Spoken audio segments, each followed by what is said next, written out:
నీ రాగమేదో తీసేస్తూ పిడికెడు ప్రాణం పిండేసేలా పల్లవి పాడిందే పిల్ల. నిన్న కాఫీ గ్లాసు చేతి కందిస్తూ నాజుకైన వెళ్ళు తాకిస్తూ మెత్తని మత్తుల విద్యుత్ తీగై ఒత్తిడి పెంచిందే మళ్ళా. కూరలో వేసే పోపు నా ఊహల్లో వేసేసింది, ఓరగా చూసే చూపు నా వైపే అనిపిస్తుంది.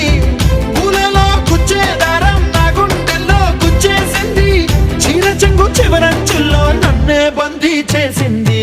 పొద్దు పొద్దున్నే హెల్లో అంటుంది, పొద్దు పోతే చాలు కళ్ళొకొస్తుంది.